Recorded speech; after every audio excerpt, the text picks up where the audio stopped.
good to be at Patchogue. Patchogue. Patchogue. There you go. You don't want me to say hog in church, right? It's good to see you. Amen. I say it's good to see you. Amen. I'm very delighted to be here because a long, long time ago, Elder Mark, Elder Armstrong, invited me here. And I really wanted a little sightseeing to come north. So it's good to be here. Amen. Besides, your pastor and his wife are my friends. Amen. And I know he's the pastor in the conference that has the most churches. We usually give those to people who are good at what they do. And I came in this morning, I saw your flyer. It's prettier than that of the conference. So something good is happening out here at Patchogue. And I walked in this morning and I saw Angela. She told me she's going to sing somewhere. And I told her that's unforgivable.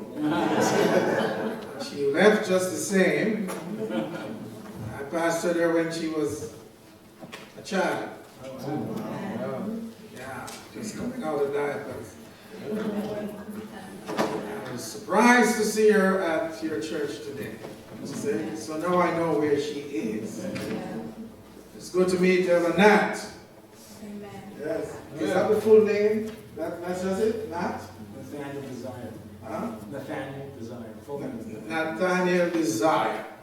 You couldn't desire to have a better elder than that. Nathaniel Desire. My family, in part, is here today. I have 4 grown, gone children. Soon be enjoying empty nestedness. But I still have a son who is my bodyguard. My baby son, Dwayne. That's right. You want to stand up just so they see you look as handsome as your father? That's right. That's my son. Beside, to the left of him is my niece. My baby sister's child. Janine. Then, in the corner is my mother-in-law. My wife couldn't be here today.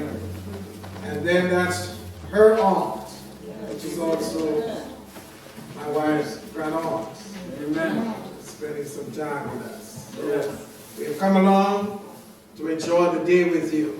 And I have purposed in my heart that I would take time away from my church today. Every now and again, a pastor needs a little time away from church. So I put it in my memoirs that on the 1st of February. Yes, sir. Yes, sir. And there's something significant about this church. I learned very quickly by observation that 12% of the membership of this church were born in February. Did you see that in your bulletin? That there are about a dozen of you who are having birthdays in February. Love month. Yes, sir. Yeah. It was sort of the heat, the summer heat, that brought them on.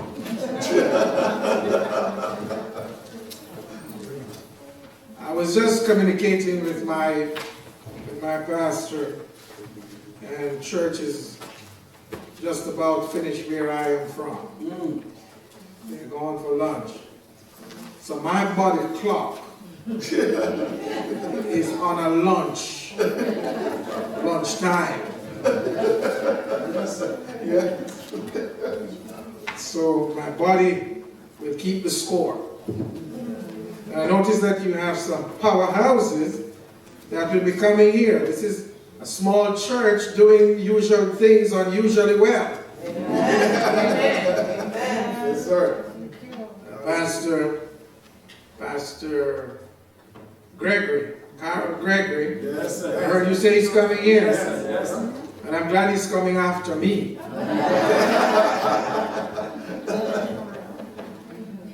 Because anything you have to give him, you can give me. Because that's my cousin. So in-law. He used to call he's my grandaunt's nephew, my mother-in-law's cousin.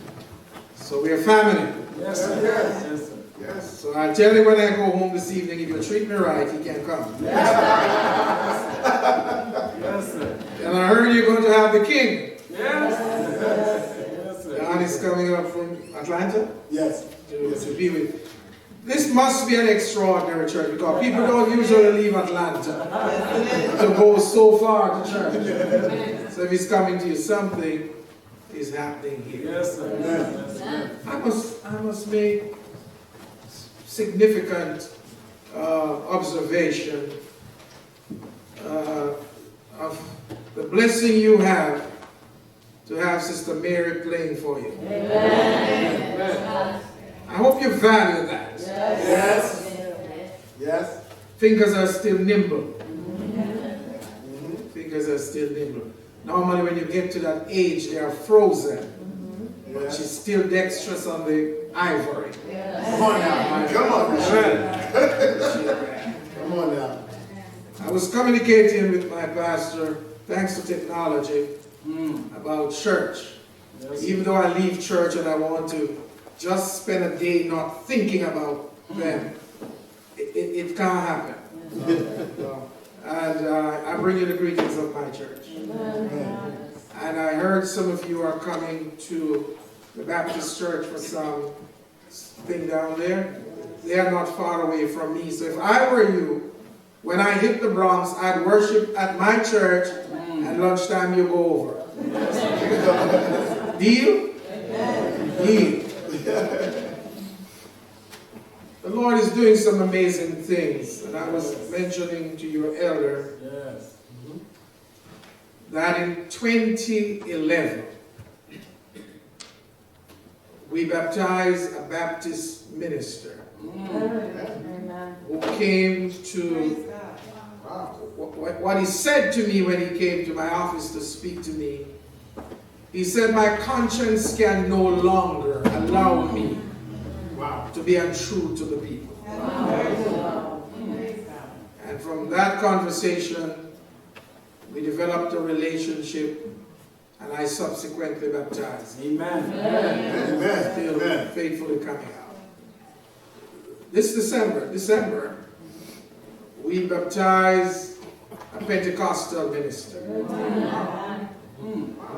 who is trained in theology, has some higher degree, which are legitimate, and he too has thrown his lot on the side of truth and righteousness. Yes. I baptized him for Christmas, I think. Amen.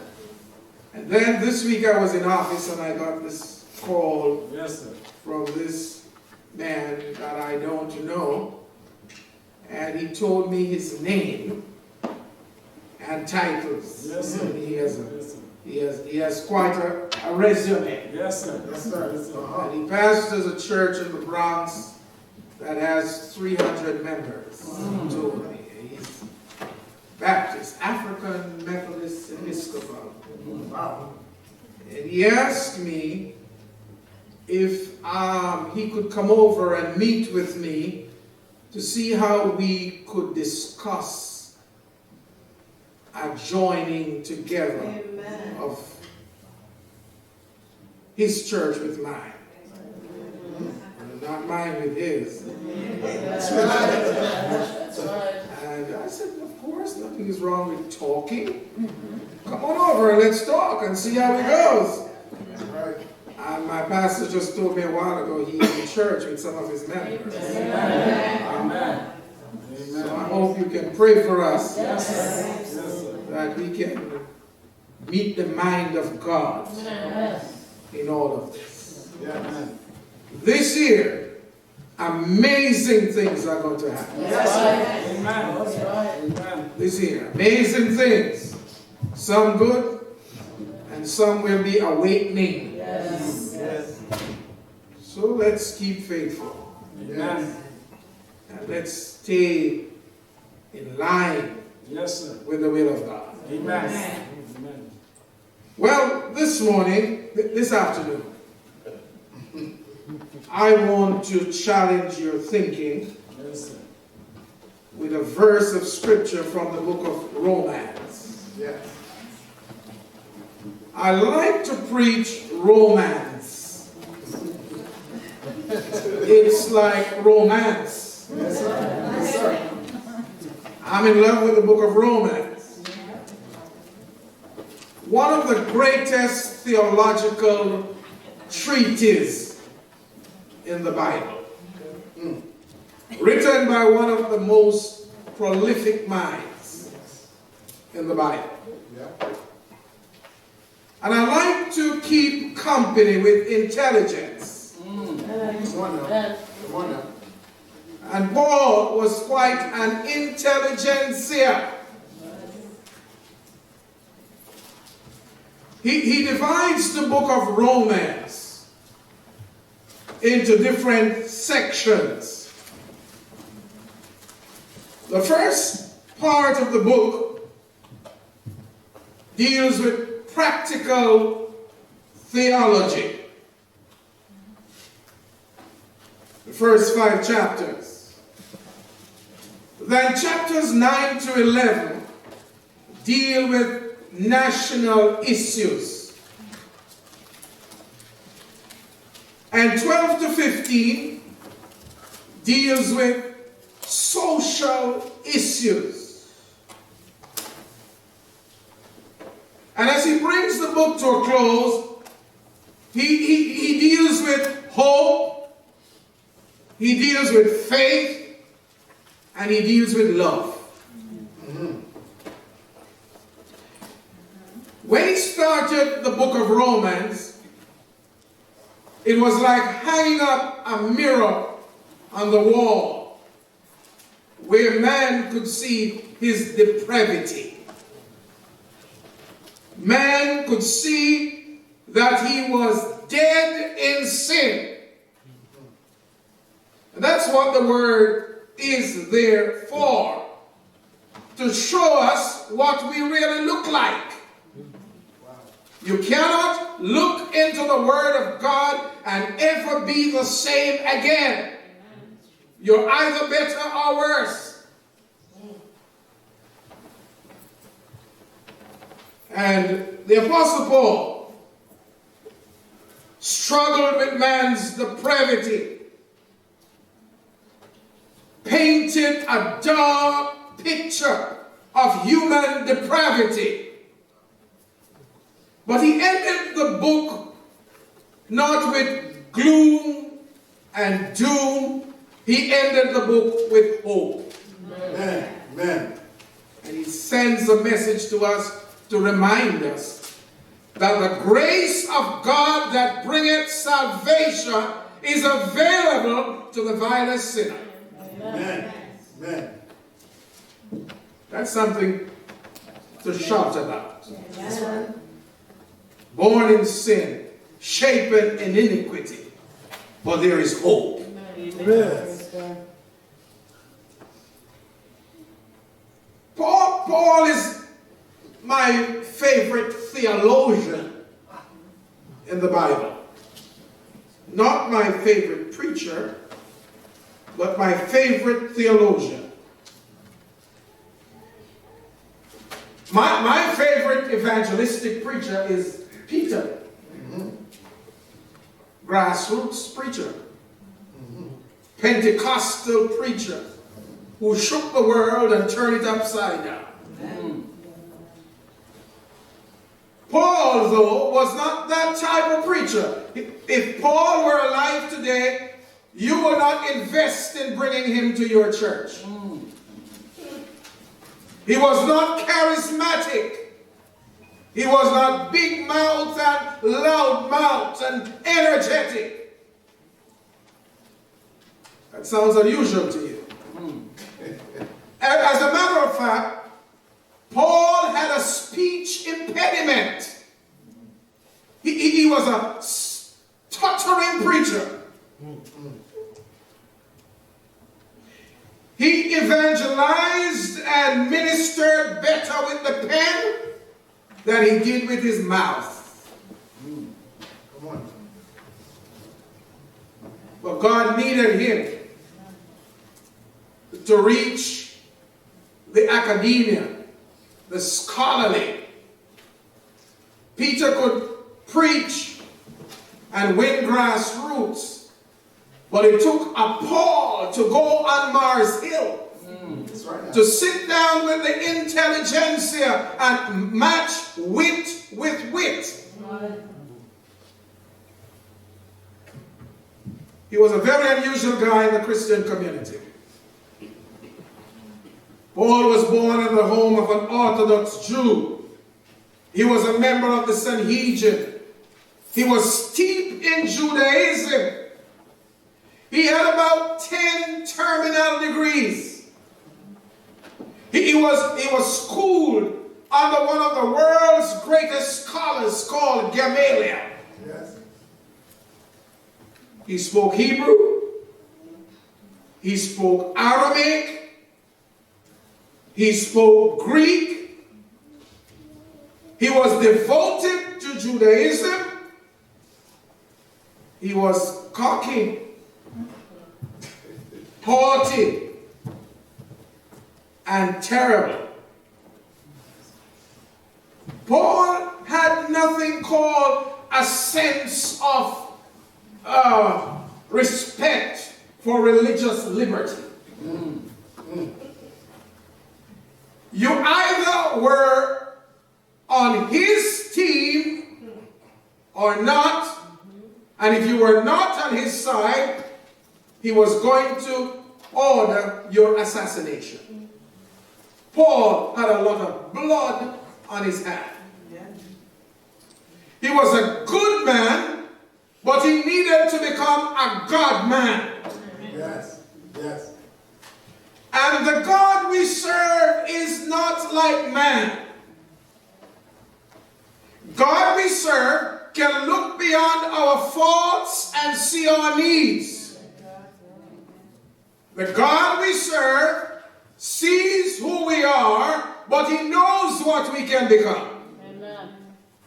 And so one day his pomp and pageantry, as he was going on highway Damascus to persecute, prosecute, and murder, God blinded him so he could see. Yes. God's ways and ours are not the same. God has strange ways of having breakthroughs. Yes. Sometimes he puts you on your back for you to look up. Amen. Sometimes he puts heavy load on your shoulder for you to kneel down. Sometimes he blinds you for you to see. And that's what he did for Paul with that encounter on the Damascus Turnpike. When Paul met God, he was never the same again. That's right. And nobody who meets God will ever be the same again. So when Paul met God, he was reformed, he was transformed, he was never the same again. And his writings testify to that, and his lifestyle testified to that. I'm glad that my faith, and my fate is in the hand of God, Yes. not the hand of man. Yes. Because God does not treat us the way we deserve. God could have eliminated Paul, but he did not eliminate him, he edified him. Amen. That's true.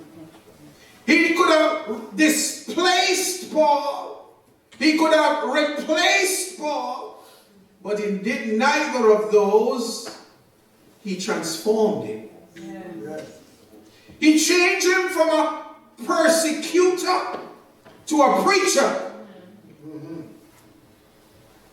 Nobody had the skills that Paul had and was wasting it. So God brought him into the church so he could articulate the mission and the vision of the church. He could give the Jewish people a better biblical understanding of his way for their lives. Paul was a guy that spoke with clarity, and he spoke with eloquence, and he spoke with substance. So when he began to write to the Roman community,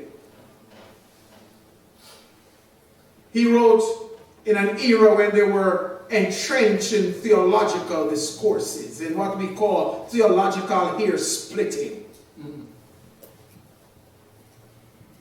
And they were, I'm getting somewhere, there were intelligent people there that postured some theology that was not God's theology. And that's very true of the Adventist church. There's no church in the world that is as fractured and fractioned like the Adventist church, because everybody wants to have a doctrine. But Paul wanted the Essenes and the Stoics, the Epicureans, the Publicans to know that the Most High God deserves our worship, and when we do it, we must do it in spirit and in truth. It's not about emotions, it's not about scholarship, it's about obedience to the will of God. Amen. Amen. So it is in that framework that we find Paul, the reformer, Paul, the systematic theologian, writing to the Romans in an effort to increase the vitality of their spiritual health. And Paul invited them to think. I like thinking Christians. Did you hear what I just said? Yes. I like people who can give a reason for the faith that is within them. You go to some churches and there's a lot of hollowing and wallowing. And when they leave there spiritually bankrupt. Worship is not about emotion, though emotion is involved. It's about cognitive thinking and a connection with your God. You must know who God is and be grateful for what He has done for you. That's right. That's right. It's not about hoop and hollowing. We must be able to understand what God has done for us, His plan for our lives, and order our lives according to the will of God. You getting what I'm saying? Yes. That's right. Yes. So Paul got to the place in his life where he began to reflect on the greatness of God, where he began to look back. And you know, sometimes the backward look is ugly. Nobody should want to live in their past. The past can be frightening, ugly. There are some things in my past I would not want in the new chapters of my life. The past is daunting. But thank God, because of grace, the past is finished and laid away. Amen. Amen. Paul began to think. And when he came to chapter 11 of the book of Romans, that's where I wanted to get to. In chapter 11 and verse 13. There is what we call the Pauline doxology in that chapter. And it runs for 3 verses, unpunctuated in the Hebrew. And when it came to the end, he wrote, Amen, so let it be God. All the depths of the riches wisdom and the knowledge of God. I have a little place in my house that is purely mine. It's my little refuge, my little haven. It's underground, downstairs. I don't let my wife down there unless she's bringing me tea. So when she comes down, she wants everything to be packed away, and I have organized chaos down there. That's where I spend time with God and myself. Amen. And I imagine Paul was in his little cave, thinking about the greatness of God. I hear Paul say, look how much scholarship I have, and yet there's still a vacuum in my life. The more I study about this big, great, wonderful God, the more I recognize how small I am. God is so big, he can rule the mighty universe, yet he's small enough to live within my heart. Come on now. Paul said, oh, have you ever had an oh moment in your life when God reveals something to you, and when you see for afresh, you say, oh, oh, the riches of the wisdom and the knowledge of God. He said, how unsearchable his judgment, and I can't figure out his path. I can't trace them. Isn't God good? Yes. It's like Paul is hit by a high voltage. Something, the mind just created a new idea. How unsearchable his judgments. As he processes his thought about the wonder, of the glory, and the grandeur, the majesty, the awesomeness of God, Paul cried out, oh, I get it now. One of the songs in the hymn book that is very powerful is a song that says, it took a miracle to hang the stars in place. It took a miracle to put the world in place. But when he saved my soul, cleansed and made me whole, it took a miracle of love and grace. And when Paul saw that miracle, he said, oh! The depth of the riches of God. When we were doing Greek in college, we used to take words and dissect them. But we used to take the big words, like probation and approbation. And we would take the big words in systematic theology, and we would take them and look at them. But look at this word. When you go to the Greek and begin to do exegesis of it, you come up with a little word called oh! Incidentally, it's not in the dictionary. Go to your thesaurus and search it. Not there. Oh! It's not in the dictionary. But you can understand it contextually, inductively, and deductively. Oh! Something fell on my toe, and I say, oh! When something squeezes you, when you don't know what to say, when you're surprised, when you run out of words to describe what you're saying, but you feel something, you say, oh!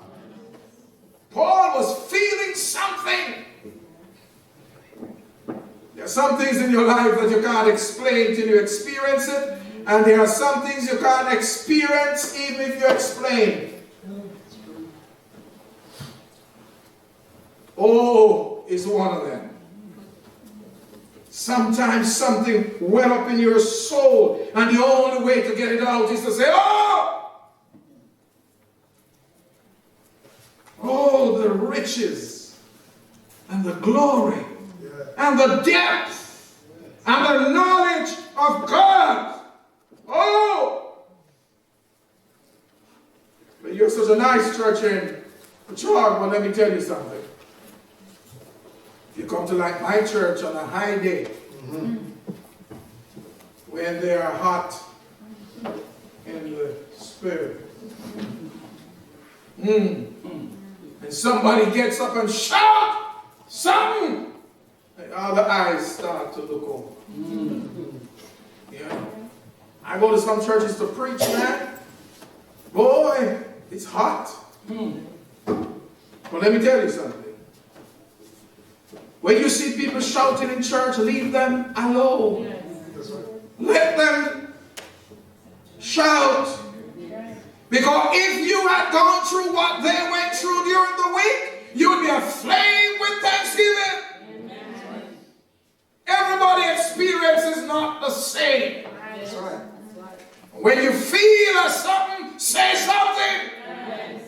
You hear it on TV, if you see something, say something. But let me tell you something at Patchogue. If you feel something, say something. That's right. Oh, that's a shouting word. When you're overwhelmed and you're bombarded and you're emotionally overloaded, there's so much about God that I can tell you today that would cause you to have shouting time in church. Yes. Paul said, when I delve into the depths of the Word and see the unfolding of His grace and His mercy, all I can say, oh, the riches and the depths and the wisdom and the knowledge of God, they are unsearchable in their judgment. Unsearchable. Oh, shouting word for the great God we serve. Amen. Whatever you find out about God, those findings are not final. When I was a boy growing up, a child in the country, no TV, no nothing, no Game Boy, no. We had to make our own games. And one of the things I distinctly remember that I used to do at the end of the day before you go to sleep was to sit on the veranda and count the stars. Is there anybody here who was as crazy as I was? Counting stars. And every time you move from one section, you get confused. Or you see more stars popping up. Yes, yes. How God could have spangled the sky with so much star. And I understand that those stars that we see are millions of feet away from us. Miles, miles, miles away. They call them light years away. And yet we can stay on planet Earth and look up and see them. And when we see them, we haven't seen anything yet. They are discovering more and more, but they ain't discovering much. There's more to discover. Because of the wisdom and the might and the power of God. Do you know you serve a big, great, wonderful God? He's ever unfolding. God is on a continuum. He's constantly self-disclosing, constantly revealing Himself. We are constantly learning about God. I've been to seminary, been to college. I'm not a self-made preacher. I'm a God-made preacher. And I study in school. I study at home. I'm done with school now. I'm serious. I swear. If you see me in a classroom again and I'm not teaching, I am mad. Because what this thing about studying has done for me is to bring me from a state of unconscious ignorance to conscious ignorance. The more I study is the more I know how ignorant I am. The Bible is my textbook, and I tell you in true confession that every time I read it, I see something I never saw the first time I read it. That's true. God is always self-disclosing. God has dimension about him that I can't imagine. And boy, I have sat down and tried to imagine God.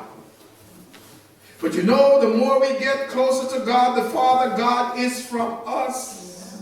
Because if we get to know that his ways, and we have learned his ways are past finding, if you get to know everything there is to know about God, God ceases to be God. And you become God. The more I search, the more I find. I have to search. And right now, I'm learning to express my ignorance in scientific terms.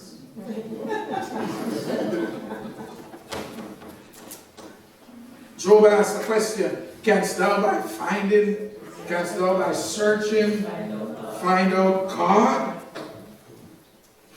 Jesus had to ask one of his disciples one day, you mean you have been so long with me and still you don't know me? I can only see God through the prism of Jesus. What a big, great, wonderful God we serve. We serve one who is like the ocean that has no boundaries. By the way, have you ever stopped to wonder who tell the sea that you must not go beyond the shore?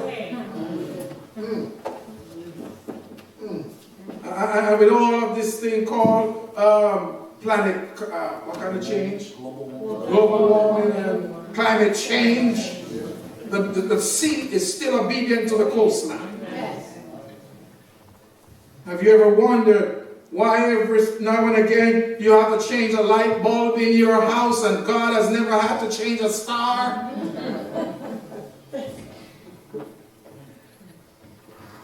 So much about God nobody can describe. We can't understand it. When you talk about God, you can use commas and you can use periods and semicolons and commas and ellipses. But you can't put full stops. And the more he unfolds himself, you cry out like Paul, oh! The greatness and the majesty of God. 3 more things. The more you find out about God, the more your faith has authority. It takes encountering God to have authority. Walking with God gives you power. You know, I still believe in the Bible. Amen. You too? Yes. Yes, sir. You know, there are some people who used to, but they have studied so hard to become the most intelligent person in heaven. I went to a hospital to visit, and I ran into a gynecologist, a doctor who deals with women. And he called me by name, and I stood and I was trying. You ever broke some of your folks? I couldn't remember who in the world he was. And I had to come, because he was looking me in the eyes, and my eyes give me away sometimes. And I said, man, I remember the face, but I can't put a name to you. What's your name again? And he told me his name. And I said, yeah, that name sounds familiar. And he said to me, you baptized me some years ago, and he told me where. And I said, wow. And here you are, here he is. He's now a gynecologist, and his brother an Adventist pastor. And I felt a little pride. A little of the good pride. Yes, sir. Yes, sir. Because I had something. So I said to him, which church do you go now? And he said, Pastor, let's not get into that. I said, since we started, let's get into it. And he said, he doesn't go to church anymore. I said, really? He said, oh, that was when I had no sense. So I said, really? So are you a fooler now? And he went away from me. Some people have studied themselves out of God.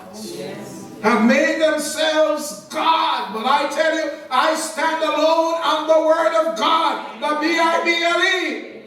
That's the book for me. And if you're going to lose your soul because of education, drop out of school.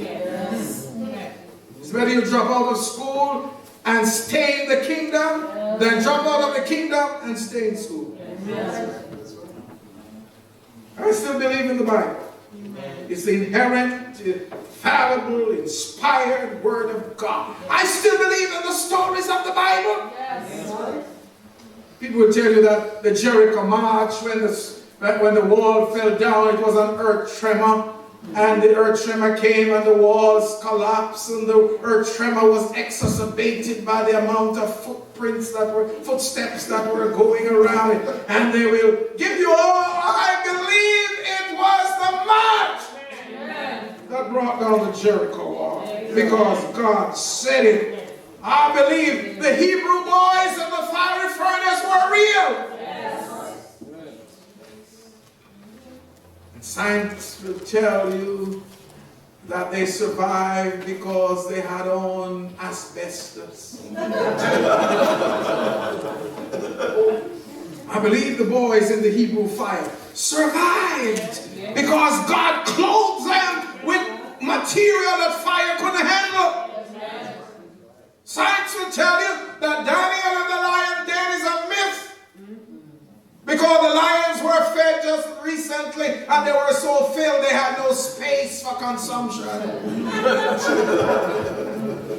I still believe that the mouths of the lions were closed by God himself. Oh! The greatness of the God we serve. The closer you get to God, the more he can do with you, the more he can do for you, the more he can do to you, and the more he can do in you, if you will only trust him. Only trust him. Faith doesn't come by osmosis, neither is it passed on through genetic lines. You have to develop a living relationship for yourself with God. That's right. Yeah, you have to walk with him through your valley. You have to walk with him over the mountain. You have to walk with him through tribulation. If you don't go through something, something is going to go through you. That's right. But you must have the capacity to develop faith in God. Soon done. You're not accustomed to have me so long, but it took so long to take me out to get me, so I have to take a long time to finish up. That's all right. What a blessing it is to have salvation full and free. Joy I have, the world didn't give it to me, and certainly the world can't take it away from me. When I think of the goodness of Jesus and what he has done for me, my heart cries out, hallelujah, for what he has done for me. That's what Paul was saying. Oh! Yes.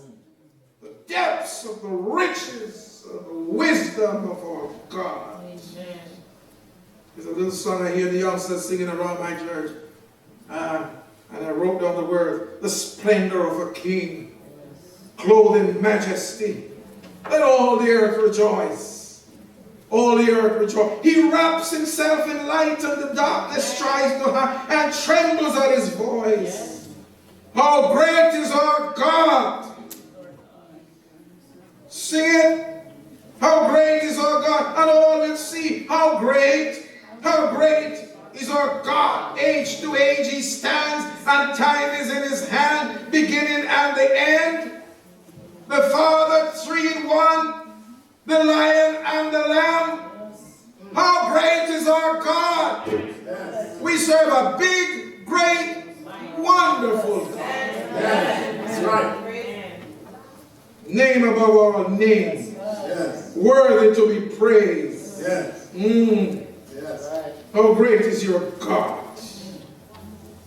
So Paul began to stack up several synonyms to describe the indescribable. He said, he is undiscoverable. Okay. He is undecipherable. He is untraceable. He is unscrutable. And he is indescribable. He said the depths are not known because the depths are deeper than we can understand. Deeper than the Blue Lagoon in Portland, Jamaica. Deeper than the Mariana Strait in Bermuda. We can't plumb the depth. Nobody can go down there because God is infinite and we are finite. You can't understand God. You can't get to God. God is at the bottom of all things and the top of all things. You can't penetrate him. All things are rooted in him. All things are moving to him. The infinite depths on his, no matter how deep you go, there is still God. Yes. You don't have AY in this church? Yes. We used to sing some songs at AY, MV. Yes. He's so tall. Yes. We can't get over him. Yes. So deep. Yes. So wide. That's what God still is. Yes. Oh, Paul says, the riches of God. Who's the richest person in this church? Raise your hand. Well, by the way, children are intriguing. I saw 3 little boys the other day at my church talking. And they were talking about the richest people in the church. And sometimes you just stop and pop in and listen. And they were talking about the 3 richest people in the church. And I was listening to see how smart they were. And I heard one of them and said, I'm pastor too. So I said, boy, stop it. Why would you say your pastor is rich? He said, you drive a Beamer. And I didn't even know what that was. And the boys were there. And if you hear the name of the people they call, even me, those boys were to see my net worth. But thank God. And Paul talked about God. He said, wow. Oh, the riches of God. And God is rich enough. Yes. And he's my father. Yes. And I am on the title. Yes. And I got, it's tax time. Yes. Your president won't show his W-2.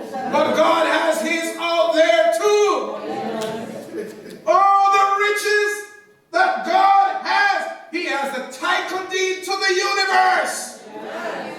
Yes. Yes. Those of you who are homeowners, know that you have been ripped off. Yes. The little piece of place they give you, and then they let you pay for it 3 times the value. Yes. By the time you finish, and when you finish, you have to look for another house because that's out of style. Little piece of place, not even a 1/4 acre. And my God owns the universe. And my name is on the title. I'm a joint here with Jesus. Was it all? Yes. The riches of God. Yes. Deuteronomy 10:14 says, to the Lord your God belongs the heavens. Heavens. And the earth. Come on now. Yes. With all that is in it. You, listen, hello. Yes. Ask Kobe Bryant. He will tell you we are tenants. We don't know when we are going to leave what we have. Yes. You know how many people have lived where you live now? Yes. Everything belongs to God. The cattle on 1,000 hills belong to God.